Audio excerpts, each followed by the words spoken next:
mind, looking for a dime. James Locke in the house, gonna help you shine. Welcome to the Pool Lock YouTube channel. I'm James Locke. Today we're going to answer two more questions of the day. So our first question came in from Karen. She says, I heard that long-term care insurance could be a good option, but it can be fairly expensive. I'm thinking that me and my husband may need this. What's your opinion? All right, Karen, thanks for sending in this question. Long-term care is really one of the most important and really maybe most misunderstood parts of retirement planning. And you're absolutely right. Long-term care insurance can be expensive, but there's a reason for that. Long-term care itself, it's expensive. Now, in many parts of the country, the average annual cost of convalescent care or full-time home health care can reach around $200,000 a year. And that's today's cost. Medical expenses tend to double every 12 to 15 years. So if you're in your early 60s right now and you end up needing long-term care in your mid-80s, which is a statistical likelihood, that $200,000 could become $400,000. 12 to 15 years after that, $800,000. And if you need care for 3 years, which is the average, you're looking at a total cost that could be $2.5 million in future dollars. That's a staggering number. And that's why long-term care insurance premiums are high. The insurance companies know the risk, they know the probability, and they know the cost curve.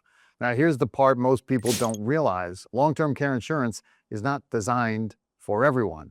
It's designed for people in the middle. And let me explain what I mean.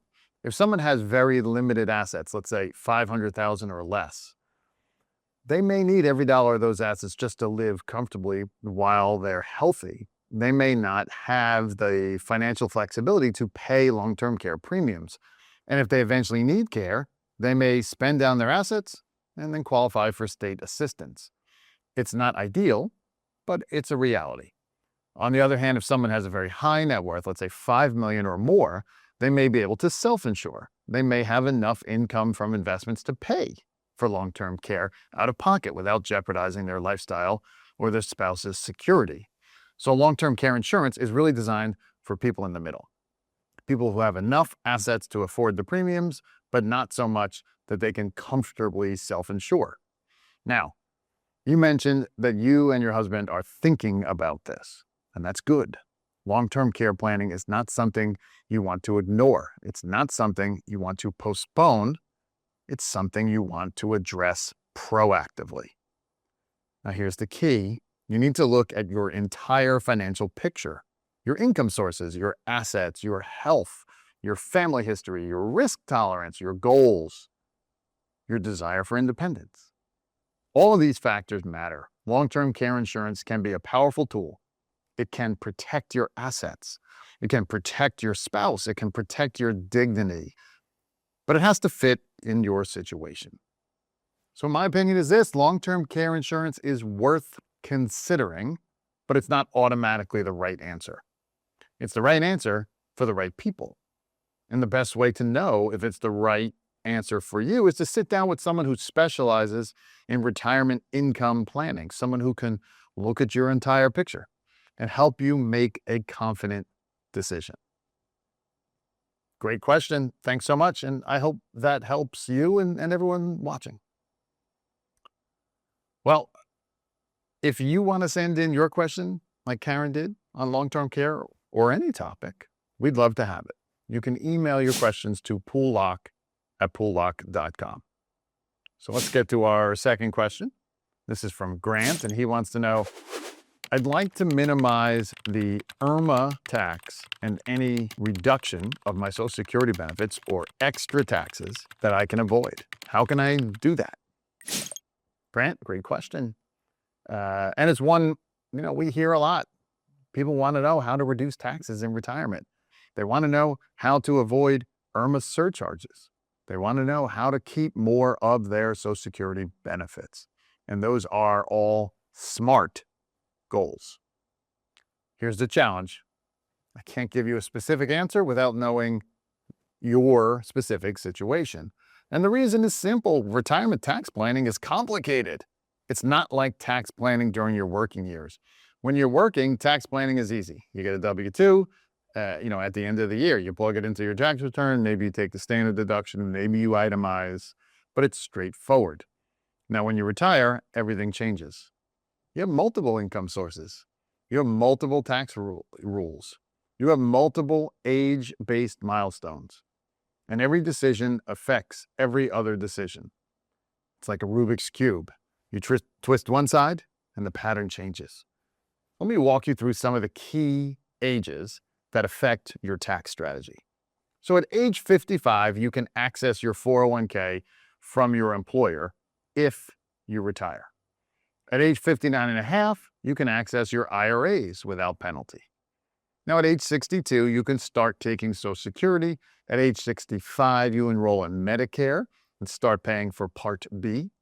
At age 66 or 67, you reach full retirement age. That's for Social Security. And at age 70, you reach the maximum Social Security benefit.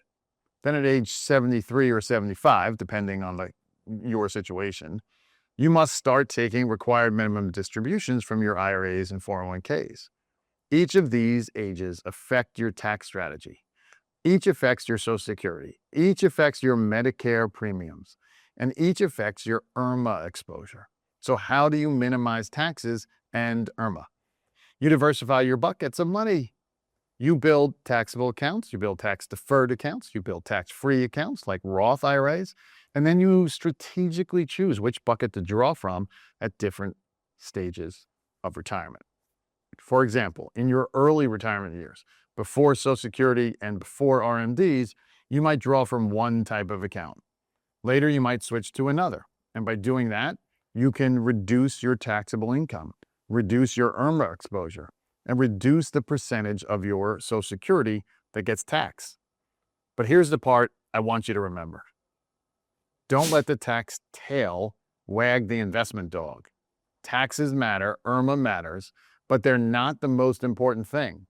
The most important thing is maximizing your income, your cash flow, so you can live the retirement you want. So we have a relatively low tax brackets in this country. Many retirees are in 20% or lower.